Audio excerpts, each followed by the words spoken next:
अब बिजली की तारों और खंभों की ज़रूरत नहीं पड़ेगी। अमेरिका में ये तजर्बा कामयाबी से हो चुका है कि अब बिजली लेज़र बीम के ज़रिए ट्रांसफ़र हो सकेगी।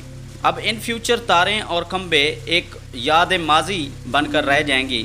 अमेरिका की एक एजेंसी जिसका नाम डार्पा है, defence advanced research projects agency है, जिसने ये लेज़र बीम के ज़रिए बिजली को ट्रांसफ़र करने का तजर्बा कामयाबी से किया है। इन्होंने बिजली को इनिशियली तौर पर 5.3 माइल्स के डिस्टेंस पर ट्रांसफ़र किया और ये कामयाबी से कर चुके हैं। इन्होंने 800 वाट बिजली 8.6 किलोमीटर के फासले पर 30 सेकंड तक ट्रांसफ़र की और ये तजर्बा कामयाब हो चुका है। बग़ैर किसी तारों के और खंभों के सिर्फ़ और सिर्फ लेज़र बीम की मदद से इन्होंने बिजली के करंट को एक जगह से दूसरी जगह मुंतकिल किया और ये कामयाबी हासिल करके एक रिकॉर्ड कायम कर लिया है।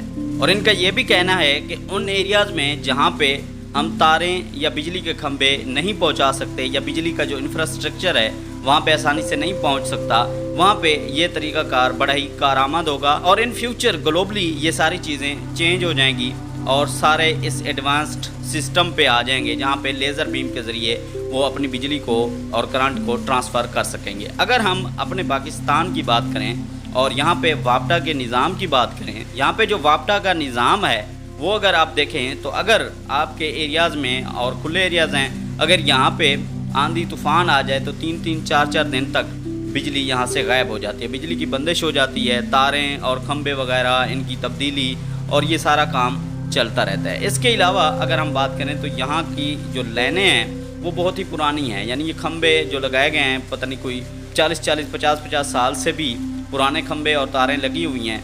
जब कोई आंधी का झोंका या फिर कोई बारिश वगैरह आ जाती है तो ये खंभे गिर जाते हैं या फिर ये तारें टूट जाती हैं और इस तरह मसले मसाइल सामने आ जाते हैं। अभी तक हमारे यहाँ मीटर रीडिंग का निज़ाम भी दुरुस्त नहीं हो सका, क्योंकि अभी भी बहुत सारी शिकायत मसूल होती हैं कि किसी की मीटर रीडिंग दुरुस्त नहीं हुई, किसी के यूनिट्स ज़्यादा लगाए गए हैं, किसी के कम लगाए गए हैं और किसी को इजाफी तौर पर चार्जेस लगाए गए हैं। ये सारा निज़ाम अभी तक हमारा बेहतर नहीं हो सका, लेकिन दुनिया आप देखेंगे तरक्की करके कहाँ पर पहुँच चुकी है।